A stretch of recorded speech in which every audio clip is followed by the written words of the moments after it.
Can you be replaced? Everybody can be replaced. There's no such thing as an indispensable person. There was a poem written on that one time about the indispensable man. It says, put your arm in a bucket of water, stick it in up to the wrist, pull it out, and the hole that remains is just how much you'll be missed. Stir it all you want as you enter, stir up the water galore, but take it out, and in no time, it'll be much the same as before. Now, the idea is that we can all be replaced. There's no one that's indispensable. But there's some people that are very hard to replace. They're the ones that earn a lot of money. Can you earn a lot of money? Absolutely. I used to have a hard time finding a job. I probably had as many jobs as everybody on this side of the room. I was not a good employee. I was a bad employee. There was 3 different places that I only lasted for an hour, and I got fired. I was getting good at it. You know, 1 hour. How do you keep a job for an hour? Well, I could tell you because I did it. But I had all kinds of jobs. And then at 26, bang, like that, something happened in my head. Now, I'm going to spend the next 90 minutes or so telling you what happened. Now, I'll tell you something else. I'm going to show you what you have to do if you bought that program to make it work. And I'm going to show you what to do if you haven't bought the program, why you should buy the damn thing, and put it to work.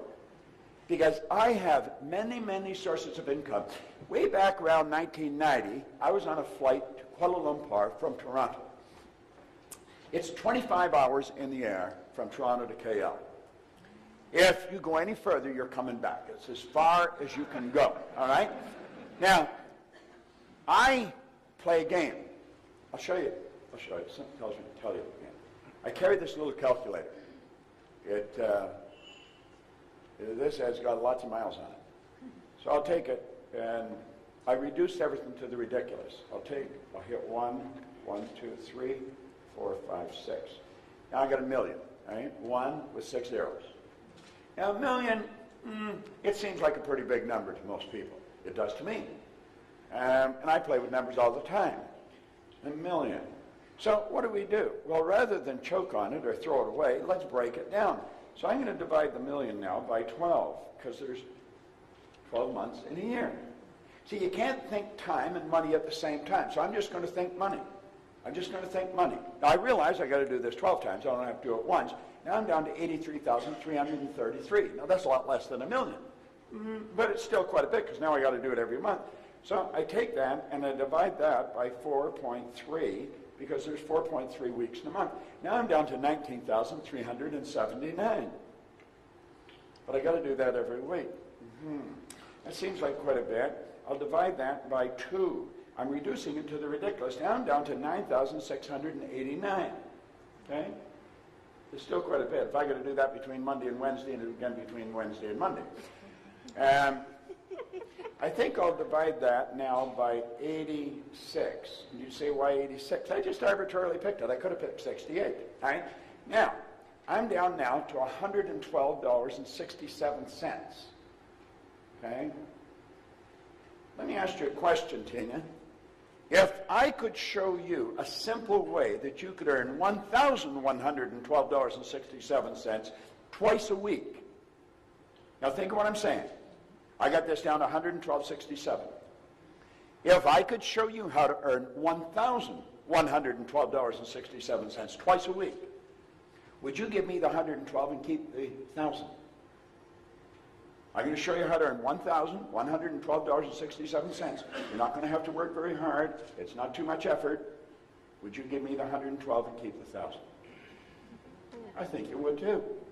Now, you see, I don't have to think of how to earn a million anymore. I just have to think, what the hell can I get Tina doing to earn $1,112.67 twice a week? And when I've got that figured out, if she'll do it, 85 other people will do it, and I get $1 million coming in. And all I've done is think. Is that a good idea? Yeah. Well, that's what he was talking about. This is it. Don't complicate it. You've got to keep it simple. Keep it really simple. Well, I was doing that on the plane, going to Malaysia. And then I wrote the million on top of a sheet of paper, 1 and 6 zeros. So I either work with words or numbers. And I thought, I'd earned $1 million back in the 60s. And somebody says, how'd you earn it? I earned it cleaning floors. I don't think it matters what you do. It's how you do it.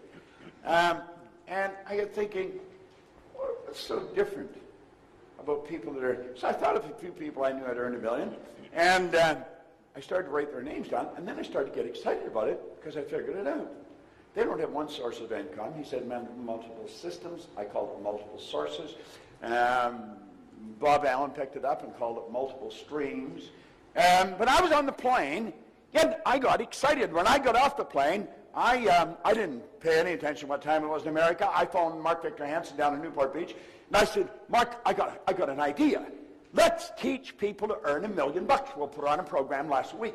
So anyway, he phoned Jack Canfield, and then we phoned Lee Poulos up in Vancouver. Yeah, we got a group of us together. We did this 7 or 8 times. We all had our own companies, so we quit doing it and started doing our own thing again. And that's where the Chicken Soup for the Soul books came from. Now, do you know, I remember, it doesn't even matter if you're in the business, Hansen has this idea. He said, you know, we're going to write a book, and some girl over in Philadelphia said you should call it Chicken Soup for the Soul. And Jack came and says, Proctor, you got lots of stories, give me some stories.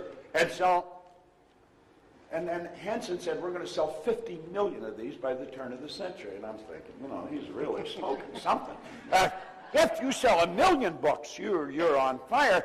50 million. Well, they didn't sell 50 million. They sold 74 million. They've sold over 100 million. Then they sold out to Disney for millions of dollars. It was just an idea. They didn't do anything. They didn't write the books. Somebody else wrote the books. They sent in the stories. Now, eventually, they started to pay them for the stories, but they never paid them for the stories in the first books. You see? Multiple streams. See, if you start thinking, that's what most people don't do. I spent 5 years working with Earl Nightingale. He said if most people said what they were thinking, they would be speechless. And I'm inclined to agree with him. You know, there was a great educator down in Kentucky, Dr. Ken McFarland. He said 2% of the people think, 3% think they think, and he said 95% would actually rather die than think. Now, you sit there and you say, well, everybody thinks. No, they don't. Start listening to the conversations that are going on. Listen, just in the restaurant, listen to the people at the next table. It's obvious they're not thinking. They'd never say what they're saying. Stand back and watch what they're doing. They would never do what they're doing if they're thinking.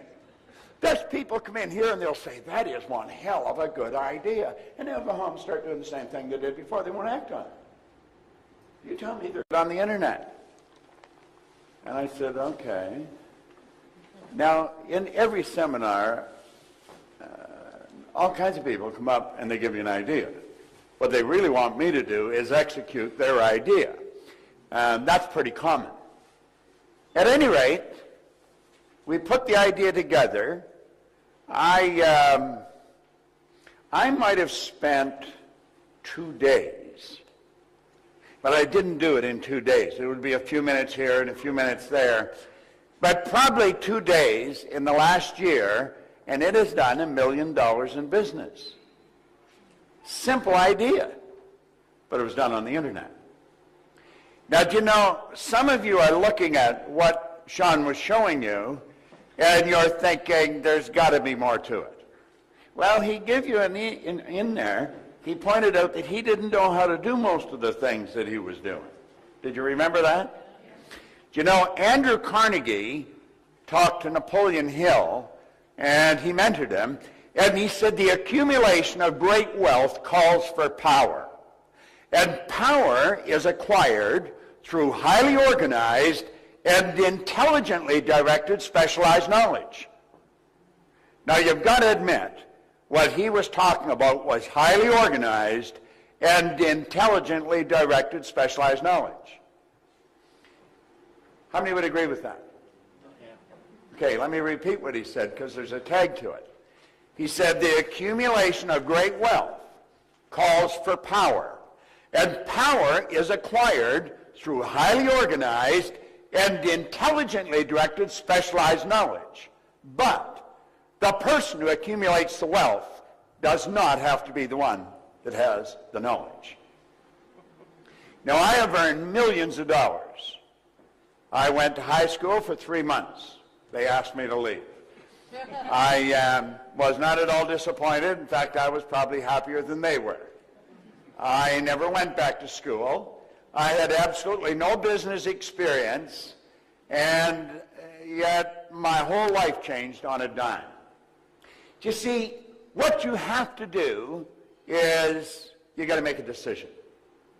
Now, some of you, how many of you have been listening to CDs and, going to seminars for a long time, and you're a little frustrated because it just isn't clicking for you? How many fall into that category? Wait a minute. We got to get honest here. How many can hold their arm above their shoulder? Let me see. All right, get the other arm up. Sean, you get the wallets, all right? Now, let's try this again. How many of you have been studying personal growth, entrepreneurial skills, and that for a while, but it just isn't clicking yet? You haven't made your fortune. Let's see a show. Now, you see, there was more hands went up that time. Let's try this one more time. How many of you have been studying this kind of material for some time, but you just haven't cashed in yet? Let me see a show of hands. Now, you see, there's more hands go up. One of the first rules is you got to get honest with yourself. See, until I got honest with myself, I was screwing up every turn of the road. I was unhappy, I was sick, I was broke. When I got honest with myself, everything started to change. Now, what is the main thing? Well, let's think about it for a moment. Here's the main thing right here. You get one bite at the apple. Now, I've studied reincarnation probably as much as anybody, but I haven't anybody prove to me that they're back for the 21st trip. So far as we know, this is it. We get one life, and it's about lifestyle. And most people are not living the way they really want to live. It's about contribution. The people that get the most are the ones that give the most. Sandy Gallagher and I were up at Cy Ranch. Are you familiar with Cy seminars, Sean? Yeah. We were up at Cy Ranch. They have a series of seminars that are quite extraordinary, really. They have Basic, which is 4 days. Then they have Psi 7, that's 7 days, that's done at a ranch. The Basic's done around different countries and places. And then they have Men's Leadership, Women's Leadership. That's 10 days. It's done men separate from the women. And then they have, for the graduates, they have what's called Principia. And they do that each year. Now, I've been with them since they started to do Principia, so I go there every year for Principia. I was up there with Michael Beckwith and Ricky, who started the morning I left, from the Secret. Let's see, Debbie Ford was there working the same day I was working there. She's one, the Dark Side of the Light Chasers, and she's got the new movie out, Shadow, brilliant gal. But they did something extraordinary. And they do things that are extraordinary at Psi. Psi seminars are, they're pretty old seminars. They've been around a long time. And they had 650 people on the ranch. It was about a 2,000-acre ranch up at Clear Lake Oaks, California. And on Tuesday night, they had school buses come and pick up 650 people. Now, there was doctors and lawyers and secretaries and truck drivers. I mean, just the greatest collection of people you ever saw, and they come from all over the world. They're from Korea, Australia, Europe, Israel. And the bus took them all to a dirt field in a very poor area. And this dirt field was where kids played soccer. I mean, it was dusty, dirty. It was a dirty place. And now, a soccer field's a pretty big field. 2 hours and 16 minutes later, that field was sodded. The lady that owns Psi Seminars, Jane Wilhite, she strategized the whole deal, and it was phenomenal watching this happen. It's on film, and I'll give you an opportunity to watch the film. I'll tell you later how you can do this, and a letter about it, because the next day there was a big write-up in the newspaper. I mean, this was pretty incredible, to sod a field in 2 hours and 16 minutes, and it was all volunteers. There's the doctor working next to the secretary and so on. And that whole place was done. Now, I want you to imagine the next morning when these poor little kids come running back to school and the whole field's carpeted with nice green grass. That's going to impress them. They're going to remember that for as long as they live. That'll never leave their mind.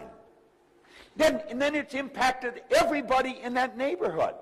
Everybody that read the paper. Here I am in Dublin, Ireland, not a week later, yet I'm telling you about it. You're going to go tell somebody.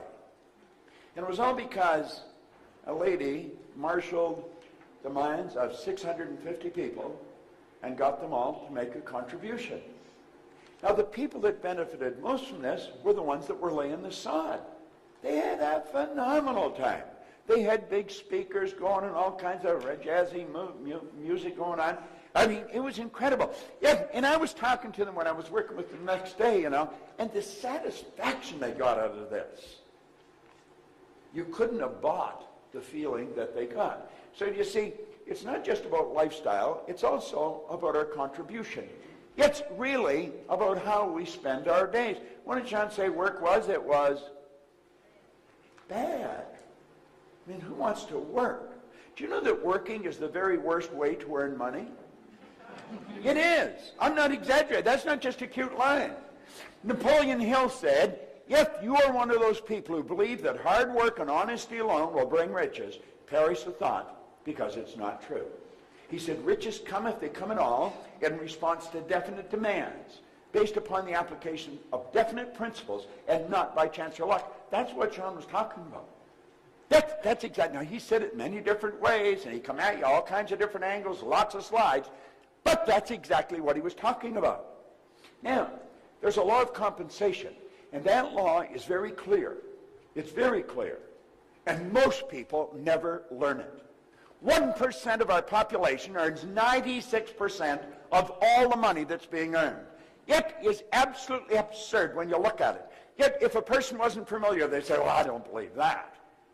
Well, don't believe it. It's still true. Most of what we do believe is not true. We believe that you should go to work to earn money. That is the very worst way to earn money. You should go to work for satisfaction. You provide service to earn money. Now think of this for a moment.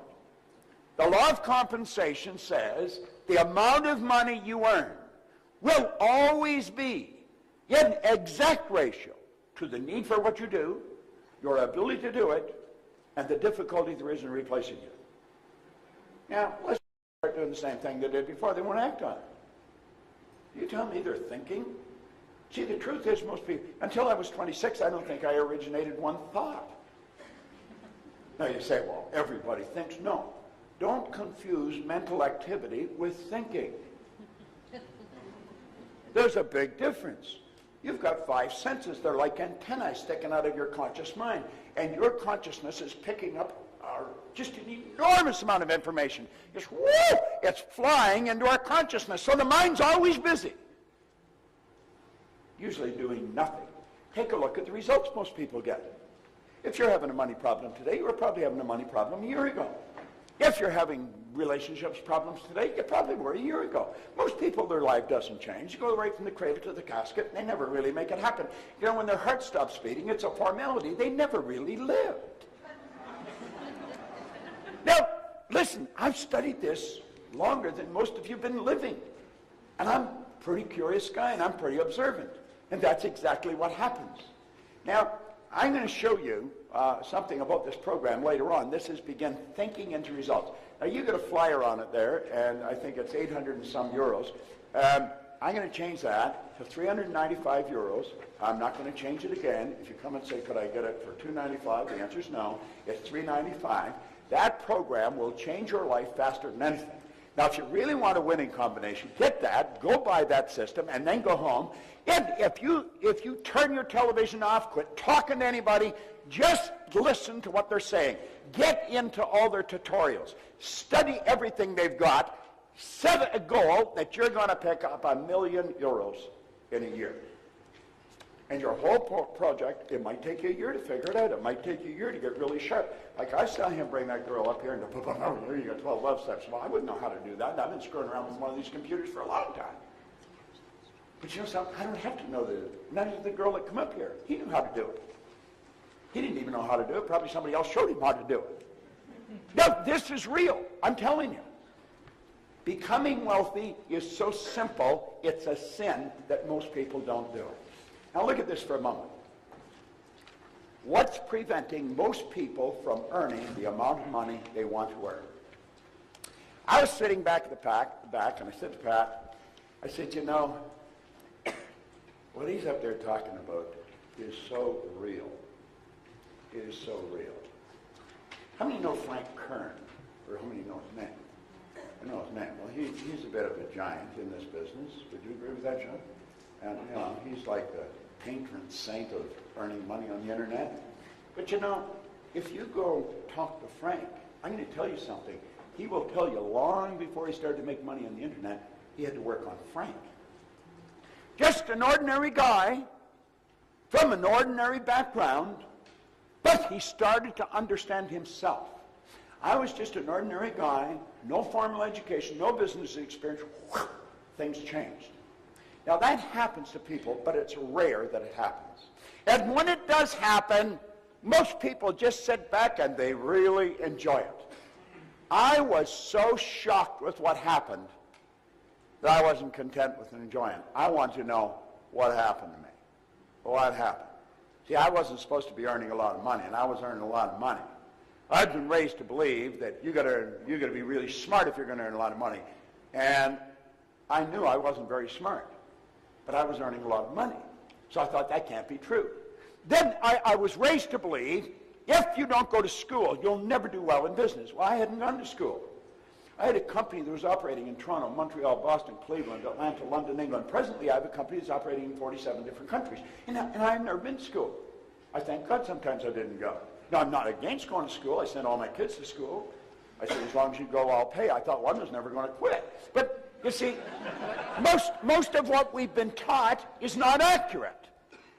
Then we're raised to believe that we're different. We're not different at all. We only look different. Do you know that every person in this room has exactly the same potential? There's only one mind. There's not a few hundred minds in this room. One mind, a few hundred expressions of it. My brother lives in Southern California. I live in Toronto. My office is in Phoenix, and I hardly work in either one of those places. But I'll phone him maybe on a nice day in the summer and he'll say, what are you doing? I said, I'm just sitting up by the pool reading. I said, what are you doing? He said, I'm doing the same thing. I said, what's it like there? He said, it's a beautiful sunny day.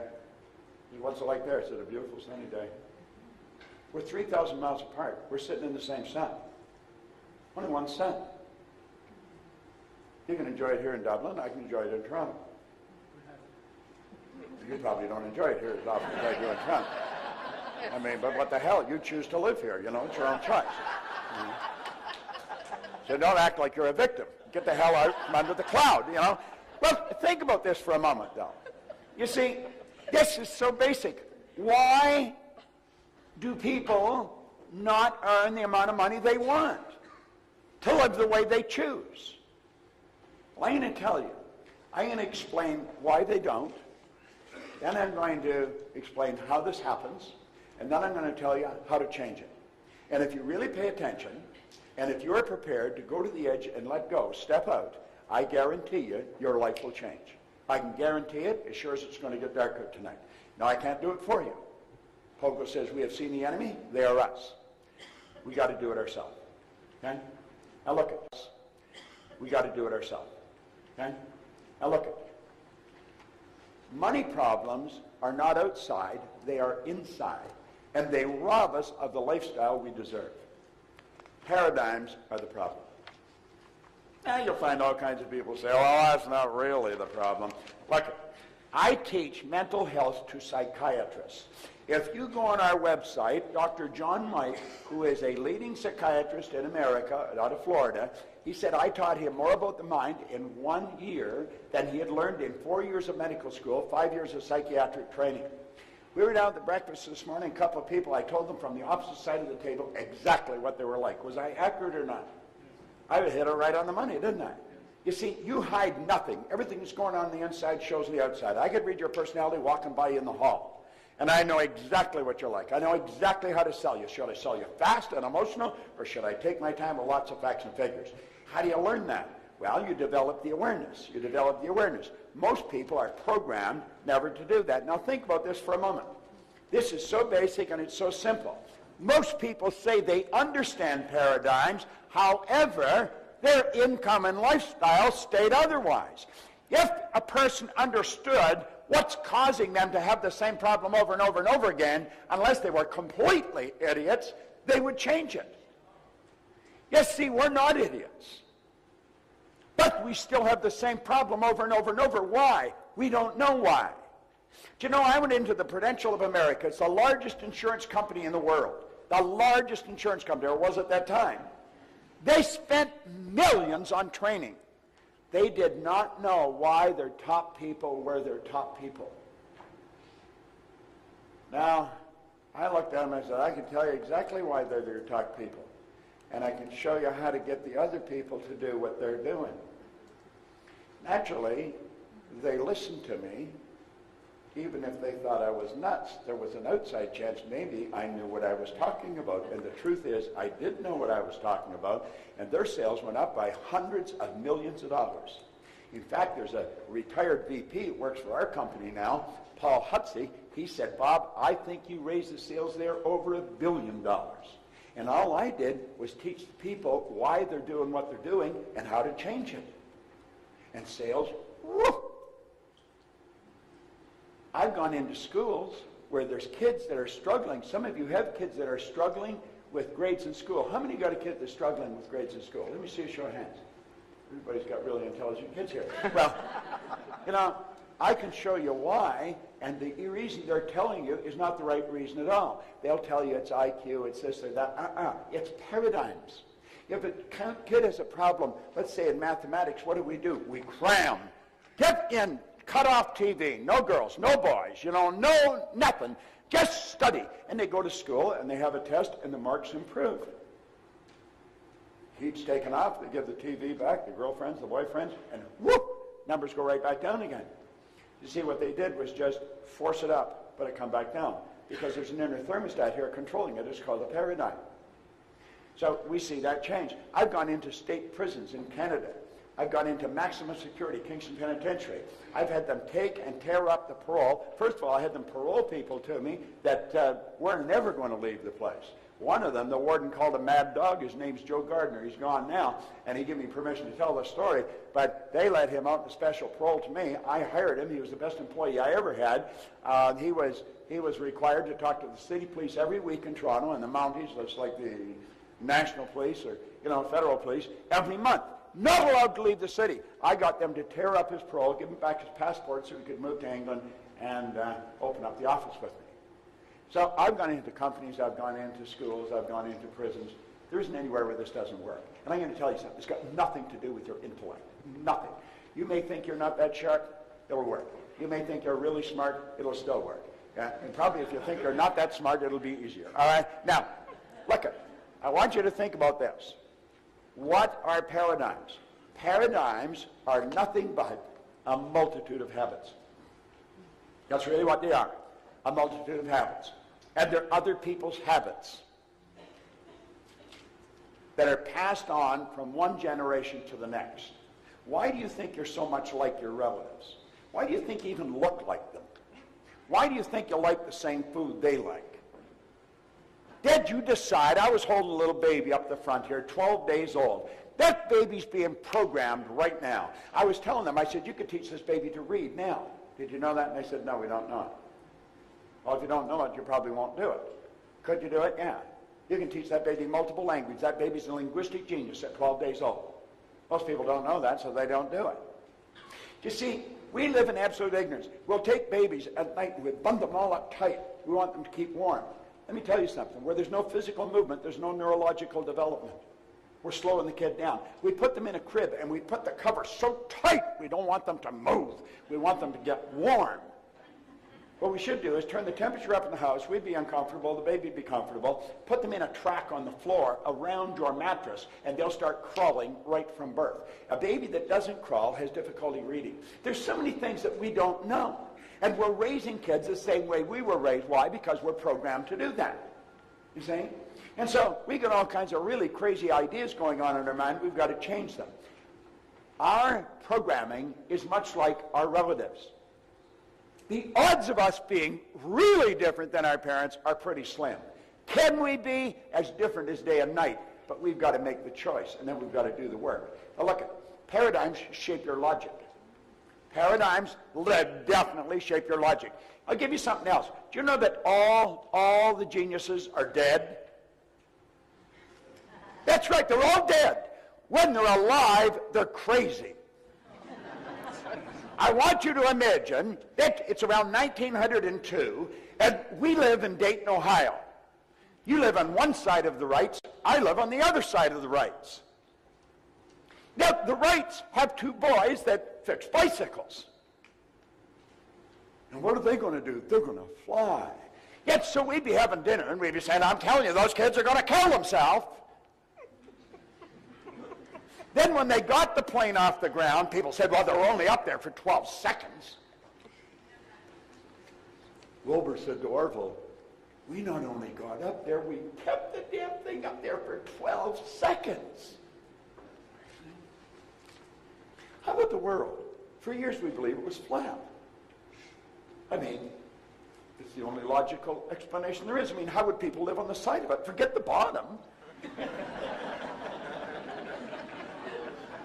Think about it for a moment. That's logic.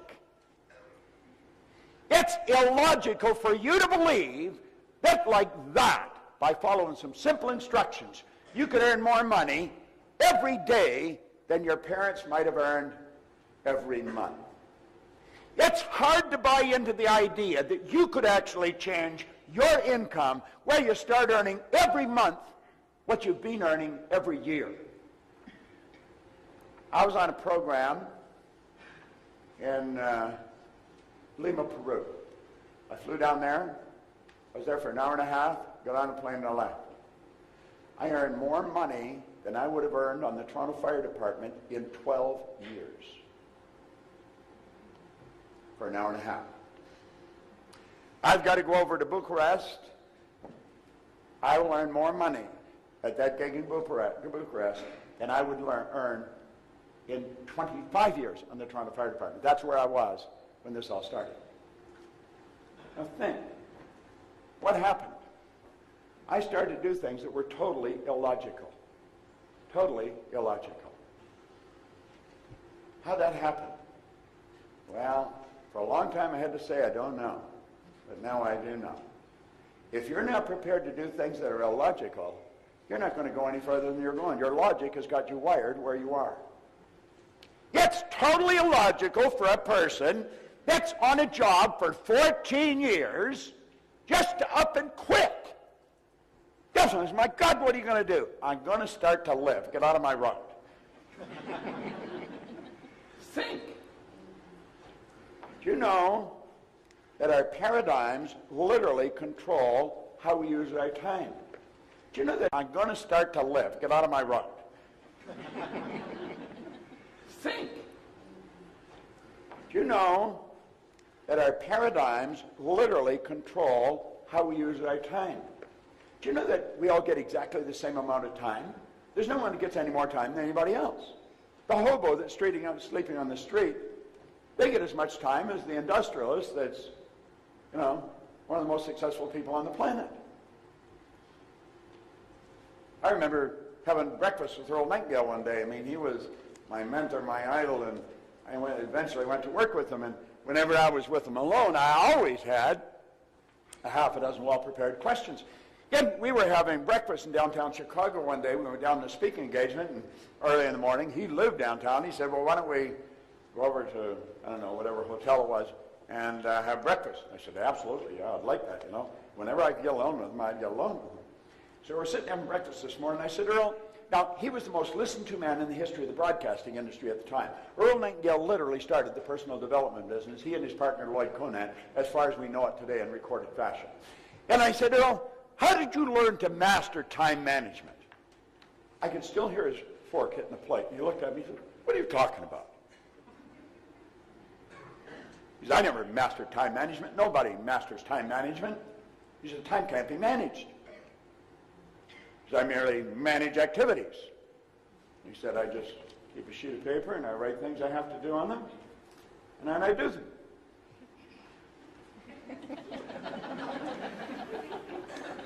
He said, is that it?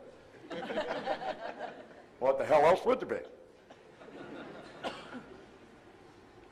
That morning at breakfast, I probably learned an idea that was worth millions of dollars to me.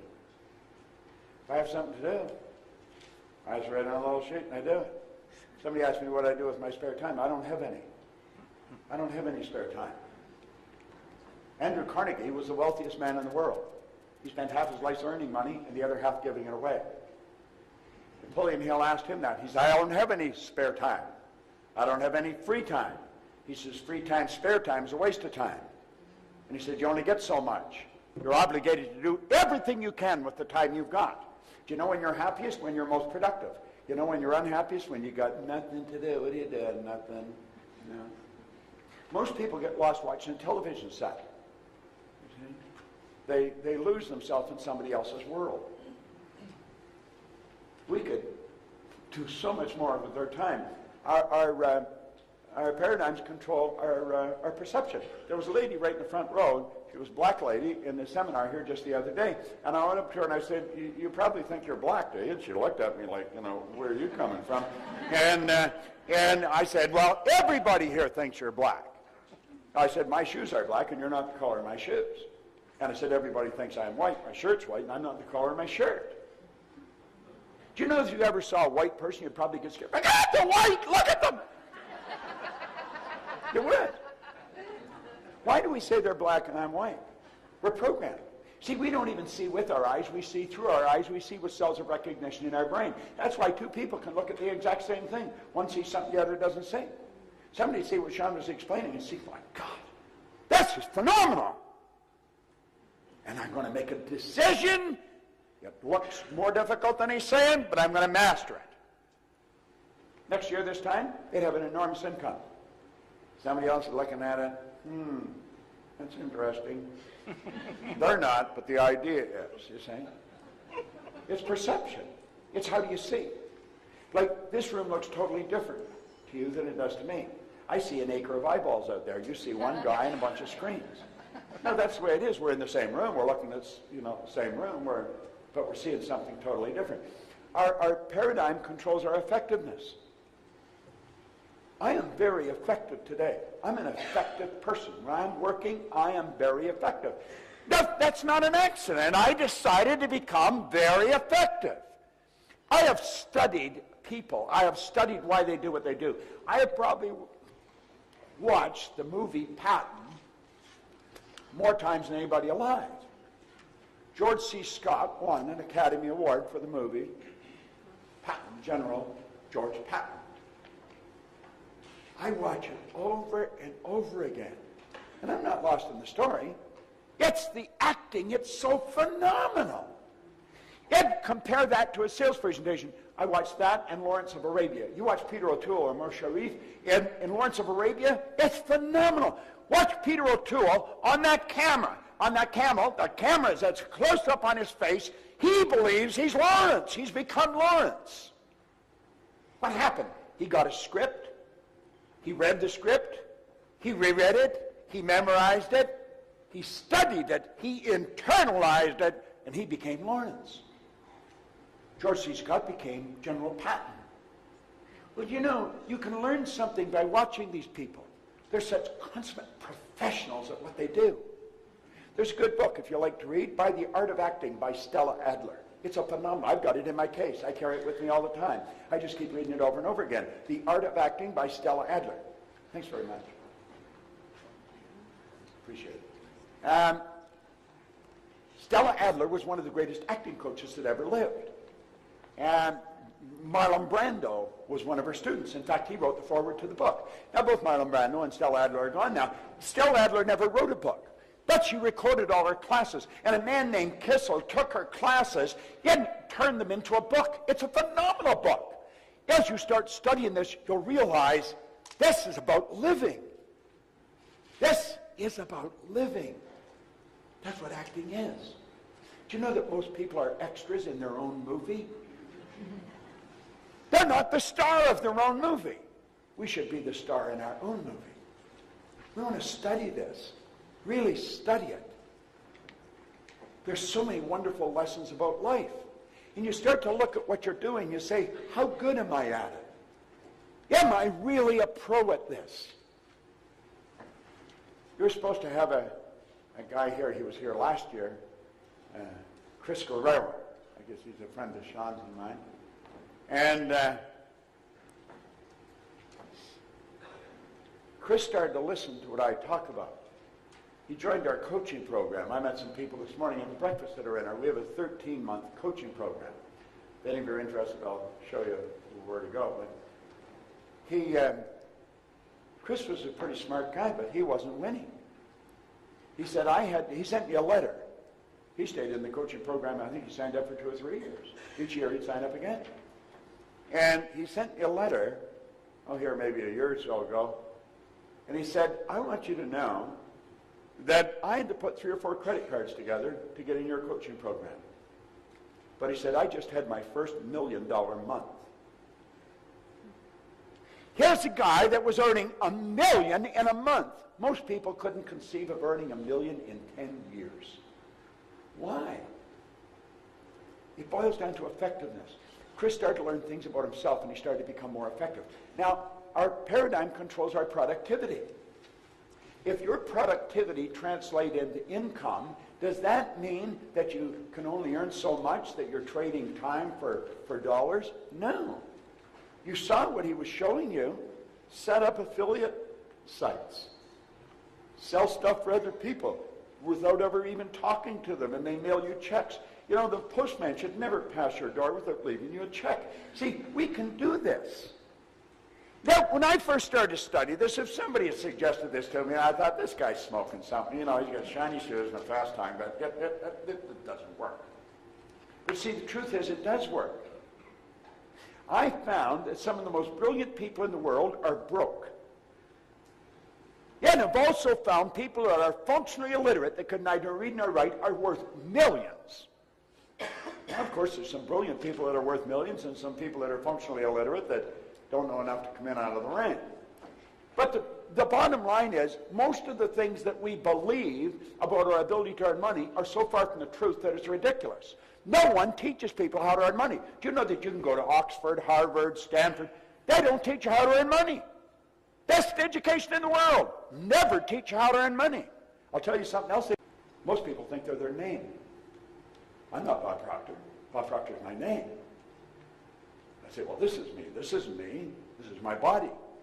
You've never heard anybody say, body's not coming in today, it's sick. You never hear anybody say, I'm hand or I'm leg. It's my hand, my leg, my name. Who am I? That's interesting. Who the hell am I? See? Now think. Do you know I'm inscribed over the Ark of Apollo at Delphi for 2,000 years, over 2,000 years. There are 2 words. Know thyself. Most people go through their life and they never learn who they are. They don't know who they are. Now get this. It controls your ability to earn money. Now watch that real fast. Because when bad news hits like we're hearing now, most people lose complete control. They stop being effective, and bango, the money shrinks. And they're blaming it on the economy. I'm planning for this to be the best year I've ever had in my commercial career. I could have a bad year. I can have a good year. I rented a cruise ship. I took 3,000 people on a cruise 3 years ago. And we earned a few bucks, and we had a great time. Got a lot of business. So I thought, man, I'm going to do this again. So I did it again last year. I lost $2 million. Now what I learned, don't take people on cruises. I'm not going on another cruise.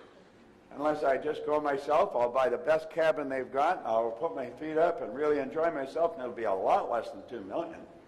And I won't have to work at all. See, I was wandering into an area I knew nothing about. What we want to do is pick our niche. Then get so good at it. And understand that paradigms control our life. Now, when I say paradigm-wise, paradigms are a multitude of habits, and get this, they're other people's habits that we inherited. You can blame whoever you want for being who you are, because you probably didn't do it. But understand this, they give you the best they had, they couldn't give you what they didn't have, and you are responsible for changing it. No one can change you but you. If we want to cry over what's happened in the past, go ahead. It ain't going to do you any good. You want to take it on the chin and say, I'm going to change. Can I change my paradigm? The answer is an emphatic yes. Now get this. When we know we can change the paradigm, and the paradigm's controlling our life, this is what the win is. You have hope. When I first got this, I didn't have any hope. When you have hope, you have no hope, you have no options. There's all kinds of people within walking distance of this hotel right here in Dublin that have no hope. They have absolutely no idea how they're going to even make it, let alone win. And I'm going to tell you something. They're not stupid people. They're programmed to live the way they're living, and they don't know how to change it. And they think they're stuck. I was one of those people. And I had a guy sit down with me when I was 26, and he taught me the lesson about the birds and the bees, not the ones that Mom or Dad try and tell, the real ones. And my whole world started to change. You see, I hadn't gone to school. I was earning a little bit of money and I owed a lot of money. I had no business experience. I had dumb jobs. I even had a bad attitude. I mean, there was absolutely no way that I could win. And he sat down and he showed me something. And from that day on, my life changed. I got to get something and show it to you. I never brought it there. Hold on. Where's that bag? Here it is.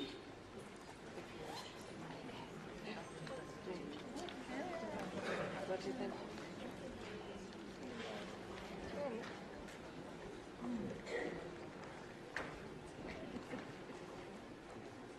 I got a big elastic around this book.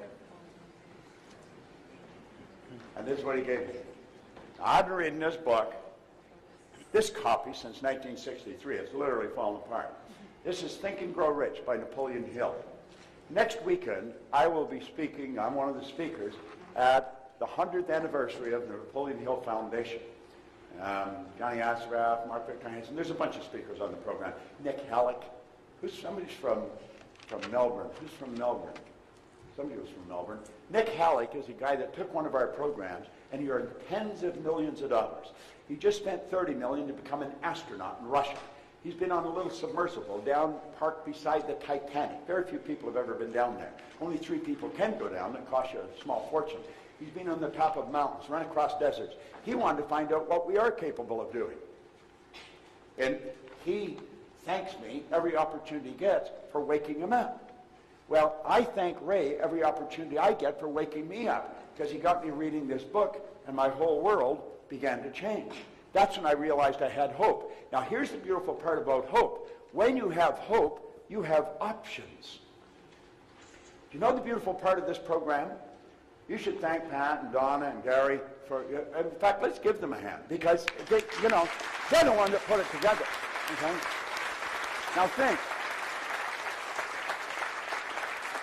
think of this. What this program is doing over 2 or 3 days, it's making you aware of options. You have so many options. We're creative beings. We're capable of doing great things. And most people don't. Now there, you can't see the red very well. My heart. I'll tell you a true story. I read that book. I set a goal of having $25,000. He said, write what you want in a card. I've got cards for everybody. If you haven't got one, you can get one in the back of the room. A gold card.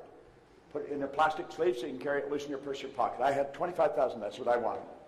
I didn't even know anyone with $25,000. I was on the fire department. We'd had to sell the trucks to come up with that kind of money. But that was the goal. Well, I started to think about earning money, and I quit thinking about debt. If your goal is to get out of debt, you're going to stay in debt forever. You say, but my goal is to get out of debt. I don't care. I don't care if it's to get out or get in. If you're thinking debt, you're going to attract debt. You've got to set up an automatic debt repayment program so you don't even think about it, and it's looked after, and then start thinking about prosperity or wealth. So I had this goal of $25,000. I started to think, somebody said, there's good money cleaning floors. I said, I'm not proud, I'll clean floors.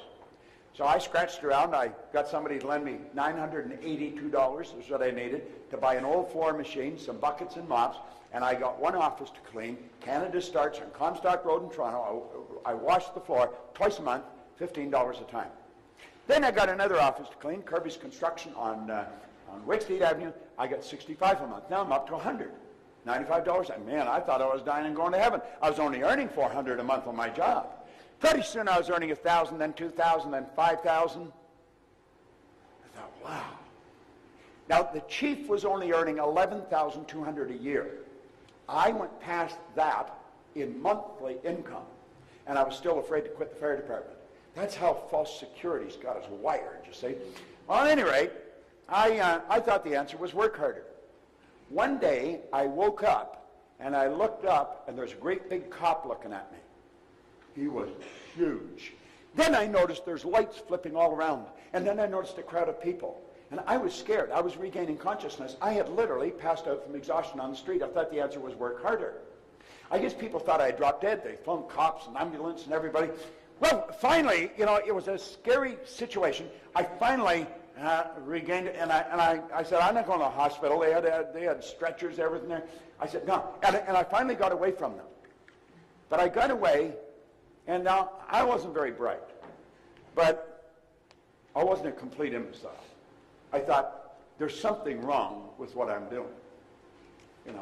I was never home. I was working night and day, and I worked to the point of exhaustion. So I got off by myself, and it was like a little voice in my head said, if you can't clean all of them, don't clean any of them. So I got all dressed up. Some people accuse me of sleeping in a suit. I wear it for a reason. I didn't want to clean the offices. Now, I'd call around and check on people at night. They wouldn't expect me to help them if I was all dressed up. I knew they were tired because I had cleaned offices. I got tired. So I'd bring them coffee and donuts or something, then I'd go and check on somebody else. And in less than 5 years, I went from just cleaning offices in Toronto to Montreal, Boston, Cleveland, Atlanta, London, England.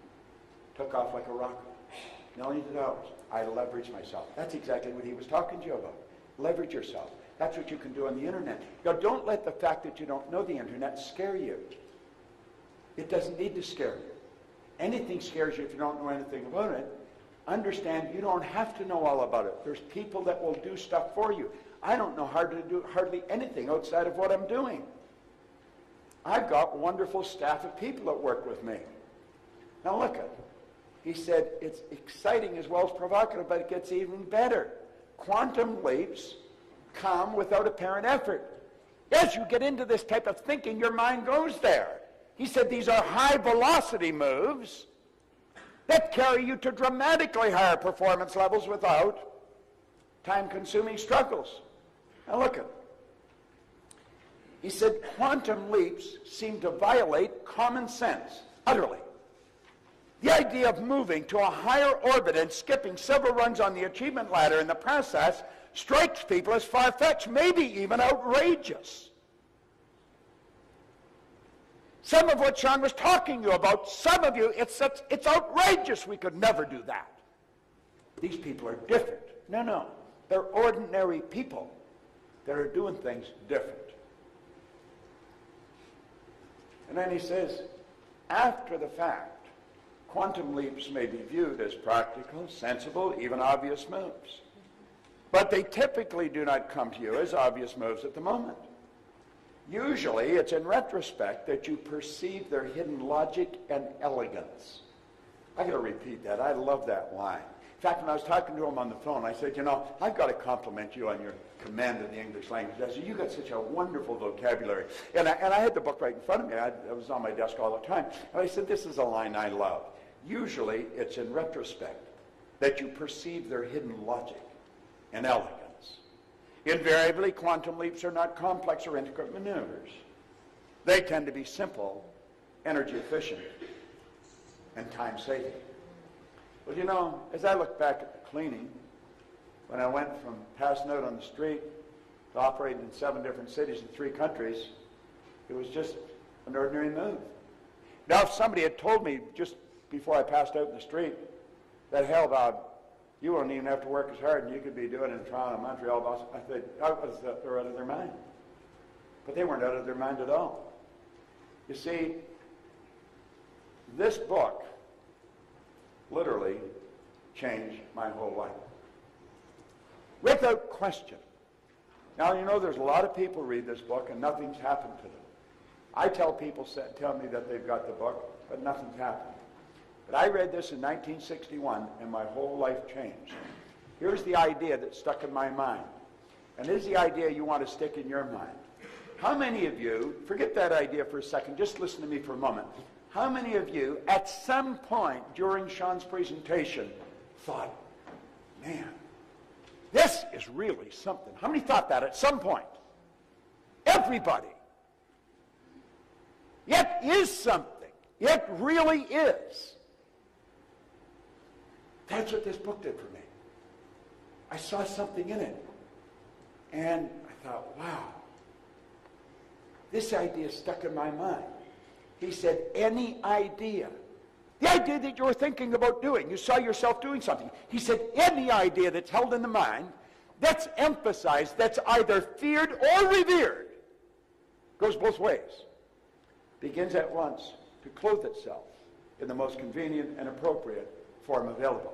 See, if you can build the idea and hold the idea, you can do it. You've got a higher faculty that I'll talk about a little later. It's called the will. The will takes precedent over all these reasons why you can't win. When John Kennedy was President of the United States, and he asked Dr. Wernher von Braun what it would take to build a rocket that would carry a person to the moon and bring him back safely to Earth. Von Braun didn't go on about all the scientists they'd need and all the money they'd need. He answered him in 5 words, the will to do it. This is exactly what he's saying. If you will lock into that idea, and if you have to borrow the money from your grandmother, do it and get into the idea. Set up multiple sources of income. I don't even know how many sources of income I got. I'm not interested. I treat it like a game.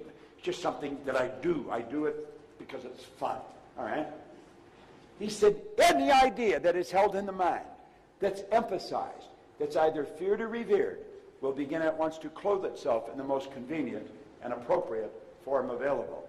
Well, Ray Stanford sat down with me with that book, and he put an R on a sheet of paper. Then he put 3 letters down beside it, and he said, Bob, let this represent happiness, health, and wealth. Then he asked me if I thought he was a happy guy. I said, yeah, he seemed pretty happy to me. He said, have you ever seen me sick? And I had to admit I hadn't. He said, have you ever seen me when I was broke? And I had to admit I hadn't. Well, he said, you've got to be one of the most miserable people I've ever met. And I was. I was a very unhappy human being. And I had been unhappy, I think always. Now, that didn't mean I didn't have periods of fun. I had fun, but fun is very short-lived and it's very shallow. Happiness is something long-lasting and it runs very deep. There's an enormous difference in the two. So I had fun off and on, but I had always been a pretty unhappy human being. And he said, you're always sick. Now, I said, you don't have a terminal illness or anything, but you've always got a cold or a headache or something. Yeah, and he said, you're always broke. And he said, I want you to know something.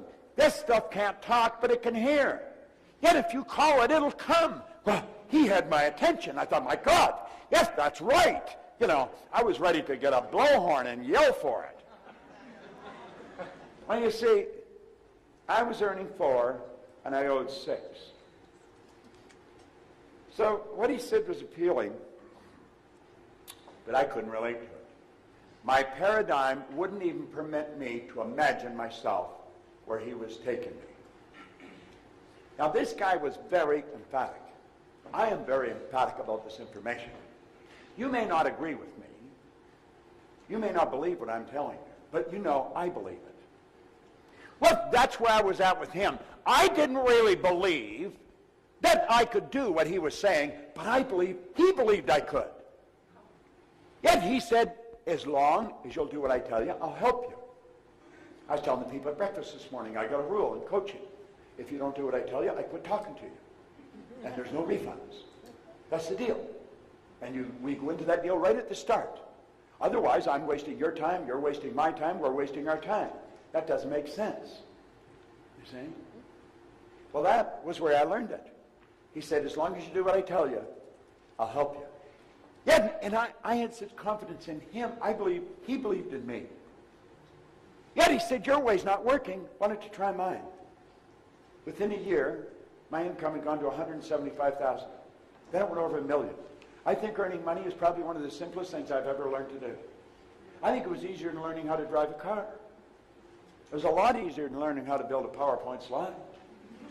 Oh yeah, no, it really was. You see? But I learned how to do it. Now here's my contention. If I could learn how to do it, anybody in this room could learn how to do it.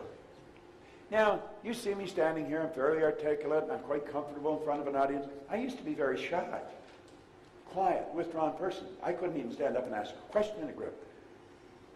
And so he'd be looking at me, he's well dressed, he earns all kinds of money, he's totally relaxed. You know, he's different than me. No. I'm no different than you. I may appear to be different. But I'm going to tell you something. I would have never even been in this room. I wouldn't have even had enough awareness to come to something like this. I'd have never believed I could learn how to do anything like this. If this guy hadn't lived next door to the fire hall, if he hadn't seen something in me that I couldn't see, and then he had a desire to teach it to me. Somebody was asking me this morning, I said, I wanted to go and meet Earl Nightingale to find out what made him tick. He said, what makes you tick? That's what makes me tick. I've got an insatiable desire for you to get what I'm giving you here. I want you to understand this. I want you to know that like that you can change your life. It's simply a decision. I was listening to Pat yesterday, and he said something right at the start of his meeting. You've got to be careful. People are going to get angry with you. People are going to accuse you of all kinds of things because you're leaving them. They don't want you to leave. Understand this for a moment. There's a certain social circle around you. There's people that you hang out with. They're your friends, your relatives, neighbors. Here's a rule. Mike Bosch taught me this. He started Federal Express with Fred Smith. He said, people don't resist change. He said, people resist being changed. That's a very significant point. I used to think people resist change. They don't resist change. People resist being changed. Well, you see, when you start on your path, and you're going to build the business or build businesses, you're going to change you, you're going to leave them. Oh, it isn't a quick divorce, but you're going to drift away. You're not going to have the time to sit and talk about nothing anymore. You've got more important stuff going on in your head. They don't want you to leave. You are forcing them to adapt to your absence, and they're fighting it. Now, it's a bit of a paradox because if you wired them up with a polygraph and said, do you want Harry or Betty to win? They'd say, of course we want them to win. But if you got into their emotional mind, we don't want them to leave. They won't talk to us. I hardly ever see them anymore. They got that great big car. Who do they think they are? What the hell do you expect them to do with the money? Bury it in a yard or something? Okay? They don't think. Well, that's what happened. My life changed. I immediately began following Napoleon Hill's teaching. I am a dyed-in-the-wool convert. And I decided, rather than copy the dummies, I was going to copy successful people. I remember one day, I walked into a bar, and I picked up a drink, and I looked at it, and I looked around, and I thought, they're all bums in here. And they were. Then I thought, my God, I must be too. I'm always here. Then I put that glass back down, and I said, I am never coming back, and I'm never going to pick that up again. And I never did. That was a long time ago. And you know, none of those guys have phoned to see if I was ill. I don't even think they know that I left.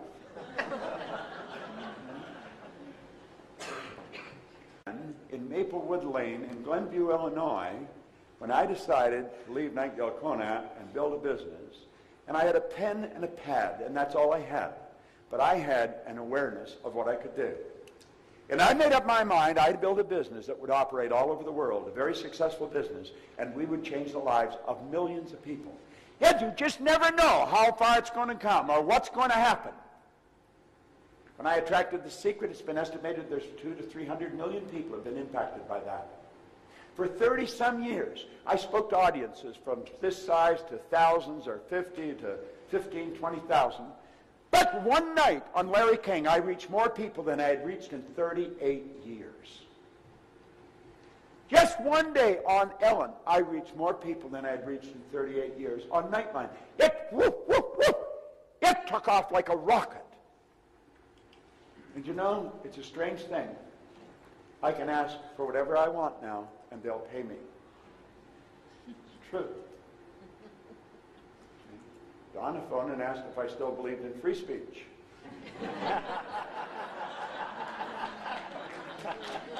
I came here because Mark Victor Hansen and Chris Guerrero phoned me from here last year, and they said, Proctor, you got to come over here. You know, so here I am. But I decided I was going to follow his vision. And you know, he had great friends. This is one of his friends. I like what Edison said. He said, if we all did the things we're really capable of doing, we would astonish ourselves. I think it's time we astonished ourselves. What do you think? Yeah. I think so. Then he said, you got to have meaningful friends. Well, here's his mastermind group. He had Edison, Ford, Firestone, Hoover. Who are your mastermind partners? I was talking to one of the people that was in, I forgot your name. Amen? Amen. Amen. Do you know what that means? Amen is translated from Aramaic. It means sealed in God. That's why when you say a prayer, it's sealed in God. All prayers are answered. It's that most people are wishing. Okay? That's what that means. Sealed in God. That's a great name. Anyway, I was talking to Eamon today. He's in the second year in our coaching program. He's following Chris Guerrero's steps, I guess. And he said the mastermind group that he's in is phenomenal. You've got to get in mastermind groups. We set up mastermind groups. In fact, I'm going to put that. Where I put it. I got it. No? Okay. Find it. Did I drop something? That's what I'm looking for. Where's Stephen McGowan? Well, just walk slowly up around the front of the room so they know what you look like. You're not a bad-looking guy. You shouldn't hide away back there. You sound like church. You got to get in early to get a seat at the back, don't you, Steve? All right? All right? Over here. Now, if you want any information on our programs, or if you want somebody coaching you in one of our programs, there's a guy to do it. He has gone through our training. He's a certified consultant with our company. And if you want to, it's Steve McGowan at lifesuccessconsultants.com. Is that it? That's it. Good. Thank you. Go to work. All right?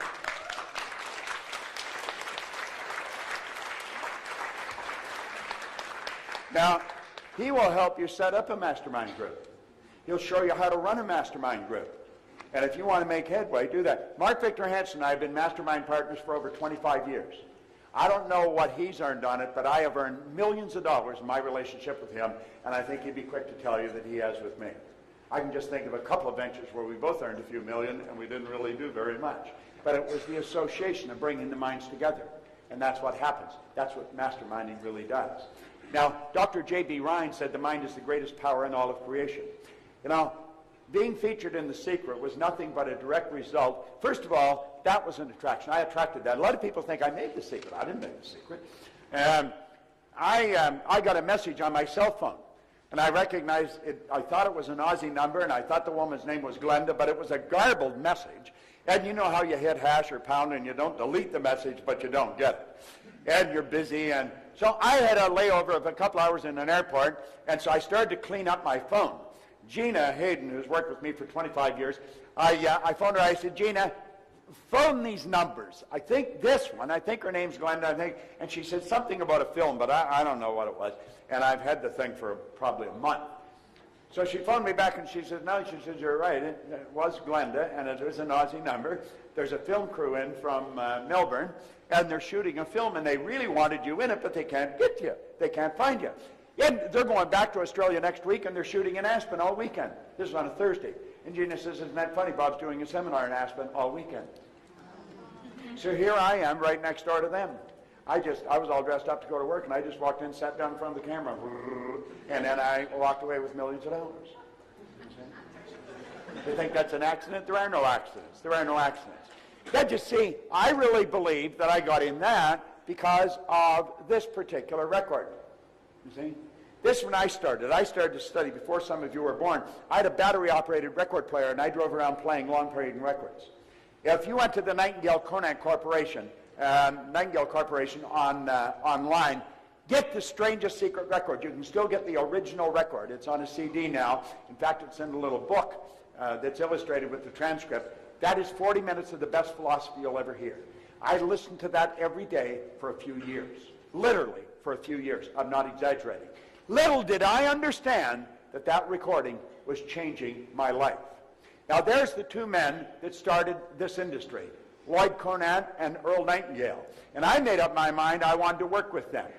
And I left a very high-paying position in my own company, left it all, and I went to Chicago, and I took a job for $18,000 a year. 5 years later, I was earning $33,000. But I was prepared to pay them to let me work there. I knew that these two people had something going on in here that very few people had, and I wanted to get as close to them as I could. I quickly worked my way through the ranks until I became VP of sales, and I had an office right beside Earl's. I got to know his secretary, Marilyn, and if Earl ordered a book, she'd get me one. If she subscribed to a magazine, she'd get me one. If he had Lowell Thomas or Eric Hoffer or somebody coming in, I would get information on them, and when they stepped out of his office, I'd step out of mine. I got 15 minutes with some of them became my friends. But I wanted to know how this guy became as effective as he became. And I knew how to do that. Study him. Do what he's doing. Most of us get our advice from the guy next door who doesn't know a damn thing about what's going on in life. Or we talk to a brother-in-law or cousin. What do you think I should do? If we really knew, he doesn't think, but he'll always give you an opinion. So I started to study with them. This is me in 1968 when I went to work with them. Isn't he cute? All right? And for 5 years, well, I've never actually stopped studying with them. Vic Conant, they're both gone now, but Vic Conant, who's the chairman, he and I are great buddies. And it was just a wonderful education. And I learned a lot. Now think of this for a moment. Your results are an expression of your own level of awareness. Now I can say this, education. Now I say effective education because there's some education that's not very effective. Effective education combined with professional coaching over a reasonable period of time will alter and expand alter the paradigm and expand a person's level of awareness. The internet came about because somebody came aware of how to do it. We're flying now because somebody came aware. We've always been able to fly. We've always been able to do the internet. I've got a little BlackBerry here. I can touch, well, somebody's already touched. I got a flash and red light. So there's somebody somewhere in the world that's contacting me. It doesn't matter where I am in the world. As soon as they hit send, bang, I've got it. That's like sheer magic.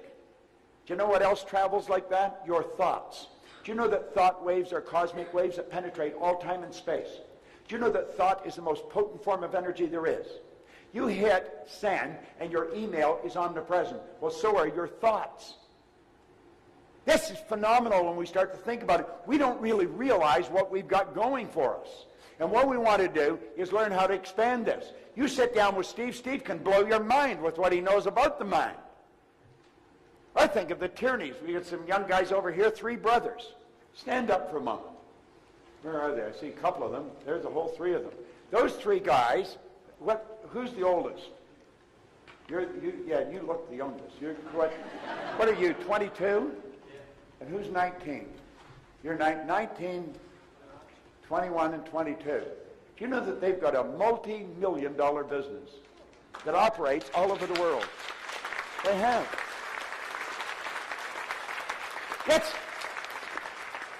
They come in to a special coaching program, cost $30,000. They had to fly to America to come in. And I saw them come in, 19, 20, 21. I thought, what the hell's going on? And then they showed me what they were doing. If there's anybody here looking for a super business opportunity, you want to talk to one of these young guys. I have led people to them from all over the world. They've got a phenomenal business opportunity.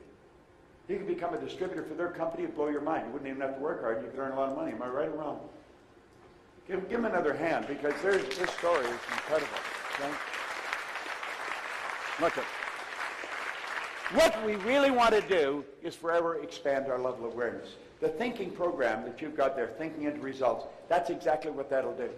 I'm going to tell you more about how it was developed and what we do with it, but this is what we want to do. We want to really continue to expand our level of awareness. And let's become aware that you and I have infinite potential. Now, I'm going to be honest with you. I don't really know what that means. I really don't know what that means. Infinite means no beginning, no end. So my potential, there's no beginning, no end to it. No one alive can even guess at what I am capable of doing. Now, if that's true of me, that's also true of you. No one, the most erudite scientist alive, cannot even guess at what you're capable of doing. Now, I can show you how to change your life on a dime, but you've got to do it. I can show you, if you want to study, how you can walk past a person and tell them, like, I know I was right on the money with you, and with everybody else that I talked to. I can sit and look at you, I just walk by you, and I know what's going on. You can learn to read people like a book. We've got mental faculties that can do that. You see, this physical instrument that we call a body is a molecular structure. There's a mass of molecules here and a very high speed of vibration. I want you to think. We call this Tina. No, Tina's her name, and that's Tina's body. But that's not Tina, and she's not Tina. So we have to say, what is Tina? This is a mass of energy that is so potent and powerful, you can photograph it we've been able to photograph it since 1934. Semyon Kirlian, a Russian photographer, perfected photography. That's why we call it Kirlian photography, that can photograph the mass of energy. Well, you know that the density and color of this energy can be photographed. But you know that you've got a mental faculty that you can pick that energy up and read it. Same with you. Like, I wouldn't want to try and get you to do it. What's your name? Eugene. Eugene? How are you? Are you with him? No. You're not with him. Well, I'd never want to get this guy to do something he didn't want to do. He's not going to do it. Now, if he told me he couldn't afford what I'm selling, I know what he's really saying is, if you haven't made me want what you've got. I know this guy's got the money. He does not throw his money away. He's a good money manager. Now, you've got a very small side of you that's very quiet and shy. Hardly anybody knew that except this audience now, and you and me. God. Now, and you operate from the left hemisphere of your brain. Now, that little bit of shyness is right hemisphere, and that causes a bit of a problem. That's impulsive. The other side cuts in and says, you don't do that, don't do it. You go to make an impulsive decision, don't do it. When you do it, give yourself hell for doing it. Now, when you don't do it, the other side gives you hell for not doing it. If you want somebody to look after the money, get this guy. He's very organized. He'd be a good engineer, a good accountant, a good lawyer. What do you do? Strong manager. Manager of a community center. You're a manager, okay? Strong manager. He's going to control things. If we had a committee and I was elected chairman of the committee, he'd just take over and run it. I'd say, well, he shouldn't be running it. I should be running it, you know. But he just takes over. He runs things. He's the guy. Now, I know that I'm right on the money. If I was taking him out for something to eat, I'd take him where he get his teeth into something substantial. He may not eat a lot, but he likes meat and potatoes. You see, you could give me a sandwich and I'd be happy, you know. Now, you've got a real mix in your personality. God, you must drive yourself crazy. Yes, you know, like where he has that little bit of shyness, you got a lot of it, you know. But you've also got a lot of that other, so that a part of you, whoa, let's go, and there's another part, no, don't go, no, don't go. And so you got, do it, don't do it, do it, don't do it, no, don't do it. And so you always do it, don't do it. I mean, you never know what the hell you're going to do. And you know, you're in a relationship. God, there's times in that right brain side, you're a lover. Man, I just want to hold you. Then there's other times, whoa, just like that, what the hell happened to you? She's as cold as an iceberg, you know. It'll be done this way. You see? That's very accurate, isn't it? Yes. Yes.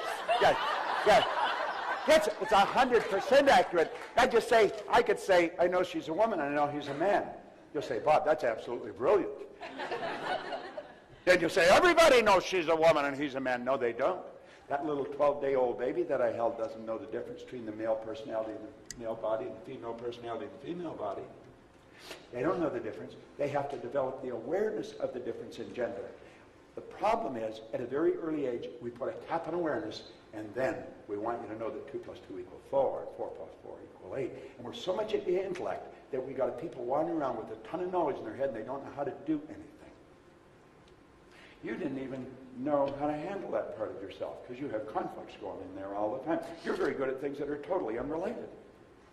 You have a bitch of a time deciding what you want to do. You should do them all. You see, the one side of you is very creative, very expressive, and very sensitive, and the other side is very linear, like a good lawyer, accountant, engineer, you know, just totally different.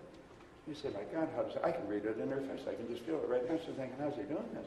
Well, I just look at you. I feel it. I just walk by. I could feel that in the dark. If I shook hands with you, I'd be able to do it. Why? Because everything about you tells that. You say, my God, you're psychic. Everybody's psychic. Understand what psyche is? Psyche isn't some funny word. Psyche is Greek word for mind. You develop your mental faculties, you're going to develop your ability to do this. That's your intuitive factor. Everybody's got an intuitive factor. The intuitive factor is what picks up vibration. You pick up another person's vibration. It's going on all the time. You pick up the phone to phone somebody and they're on the other end. You say, oh my God, I just got to phone you. What a coincidence. No, it wasn't it at all. You just picked up the energy. Their phone, you want to talk to you, you got it, you didn't argue with it, you picked up the phone, and they're there. You know, you'd be sitting in a restaurant, you're going to order something to eat. The other person's sitting there, there's about 3,000 things on the menu, and they order what you're thinking of. You think, how the hell did that happen, you know? That's called thought transference. You see, that's just sending messages through the medium of the molecule. That's what we do with these pictures. When I was a little boy, I saw my first television set. It was at the corner of the street in Toronto, Knapman's radio station. Mr. Knapman fixed radios. We used to listen to the radio. We used to watch the radio. We didn't just listen to the damn thing, we watched it. Listen, this is true. Some of you are old enough to remember this. You'd have a nice big Stromberg Carlson radio and a nice wooden case, stands up, put it in the corner, and all the furniture was placed so that you could look at the radio. What the hell's that about? I've got a sound system in my home. When I put a CD on, it follows me. It's all through the house. You don't have to look at it. The player's in the closet. You don't have to sit and look at it. Now think about this for a moment. How am I able to do that? Well, you develop these higher faculties. You've got infinite potential. Now think of this for a moment. You're a spiritual being. Most people say, well, I'm having a spiritual experience. Is that right? You're having a physical experience. You're a spiritual being. Yet you've been gifted with something no other form of life been gifted with, an intellect. Do you know that you and I are the only creature that's totally disoriented in their environment? All the other little creatures on the planet, they're totally at home in their environment. They blend in. We are totally disoriented in our environment. And some people stay that way all of their life. They're always disoriented. Why? Because we've been given the ability to create our own environment. John was talking about it, but I was stubborn, you see. I was persistent. I said, no, I'm going to master it. So now I make all my own PowerPoint slides. I have fun making them, and I change them, and I throw them out every now and then. I get used to it. And if you want to copy them, you can copy them. Copy everything I got. It doesn't really make any difference to me, because I'm a creative being. I just make more of whatever it is. You see, you and I have an intellect, and the intellect is what gives us dominion over. Let's take dominion over our own life to start off with. Now, we know that if we can learn how to control our emotions, we're controlling our vibration. See, this molecular structure is a mass of molecules and a high speed of vibration. The trick is control the vibration. The law of attraction is based on the law of vibration. You want to attract, you better get in the right vibration. All I have to do is mentally pick the picture. I'll get in the vibration and I'll attract whatever I have to attract. But so do you. Most people don't know how to control themselves. Your brain is an electronic switching station. You can activate brain cells. Now, your brain isn't your mind, and your brain won't think. You think with your brain, but it won't think. It's reported we got Albert Einstein's brain in a jar in Jersey, but it's not doing anybody any good because Albert's not with it. Well, you have a brain, and you can use it, and you use it all to the vibration you're in. When you do that, you change where you're going. Now, we either are going to control our emotions with our intellect, or our emotions are going to be controlled from outside, and that's what controls most people. They're controlled by their outside world. She upset me. He made me so mad. If the crash came and I blew it all up. No. You attracted everything you got. Now look at it this way. There's the spiritual side. There's the intellect and the physical. Now this is the beautiful part. Now, I want the person that had the idea of taking something that Sean was talking about and think, damn, I could do that. I could learn how to do that. Who said that? Who said that to themselves? Hold up your hand if you said that. Now, wait a minute. How many can hold their arm above your shoulder? Your arm's getting heavy again, I can tell. How many of you? I know I was sitting there and I did it. If I did it, I'm sure you did it. How many of you thought, damn, I could do that? How many thought that? Okay? Now, leave your arm up there. I never told you to put it down then. Okay. See, you leave your arm up. You don't have to leave your arm up. Say, go to hell. I'm going to put it down. All right. Look it. Now, what are we going to do? We're going to activate our intellect, and we're going to tap into the spiritual world. Where is spirit? Spirit's omnipresent. Spirit is 100% evenly present in all places at the same time. What is spirit? Spirit's all-powerful. Spirit's all-knowing. Now think of this. All the power there ever was or ever will be is 100% evenly present in all places at the same time.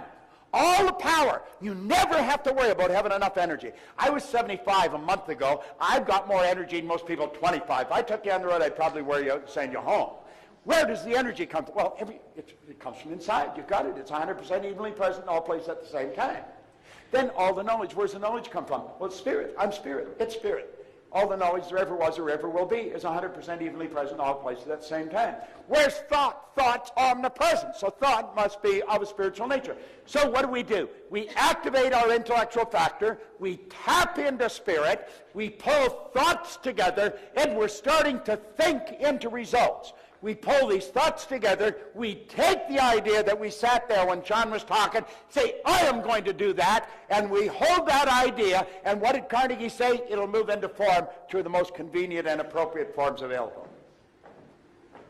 Now, if you don't know that, you'd go home and you say, it's a good idea, that guy. What was his name? It's a good idea. That's a good idea, You should think about that sometime. Let me meet you down at the pub, we'll have a beer, and we'll talk about it. After about 16 beers, what idea? What was the idea? Well, that's it. That's simple. Look at it. You activate your intellectual factor.